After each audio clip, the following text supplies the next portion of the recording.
That is why you'll find swastika marked on the weapons. Something like that would never happen to a state that surrenders its sovereignty to India. Oh, Surya, I know. Losing to India is the greatest privilege. Yes, you heard that right. Losing to India is the greatest privilege. You see, wars often bring death and destruction. But it is also a beginning of something new and hopeful. Things that could not have taken birth in the old system finds life, finds space, and grows. However, the contemporary examples are full of wars that is often a marker of a long night ahead for the losing side. After the initial death and destruction of the fighting army, the civilians go through exploitation, subjugation, torture, and even slavery. Even the children and women are not spared in many cases. However, losing to India or to the dharmic side leads to dissolution of the vices of the land.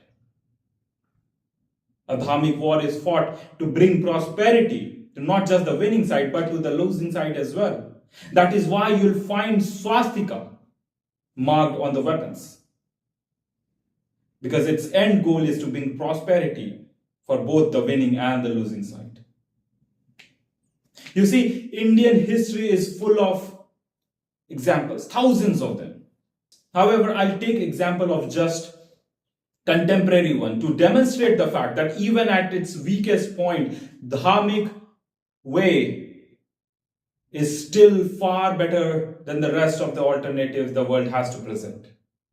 You see, Sikkim was annexed by India a few decades ago. Not only do the people from Sikkim enjoy all the benefits and rights of being an Indian citizen, but the citizens of India from other states do not have the explicit permission to buy the land there. You see, the special needs of the place was respected. And all the states that joined India during independence, either by treaty or by force, are far better off compared to the states that did not join the Union of India on the Indian subcontinent, like Pakistan, Bangladesh, Sri Lanka, and the rest of it. On the other hand, you see, United States, its history is based on slavery. And not only that, even today, United States exploits people. It prints free money out of thin air and imposes that on the rest of the world to perpetuate its dominance in other fields. It extracts oil, it extracts resources, it attracts human capital from the rest of the world for its own benefit. It even subjugates small countries like Puerto Rico. They are taxed, but they do not have the full right to vote in the United States. Something like that would never happen to a state that surrenders its sovereignty to India. So who would you rather lose to? United Kingdom? Iran? Russia? China?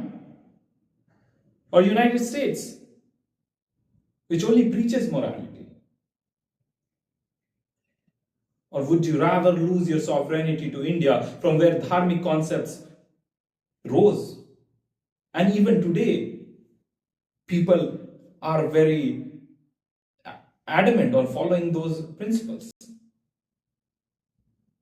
And it stems from that place where even after the abject defeat, Lanka was given back to a Lankan. Thank you.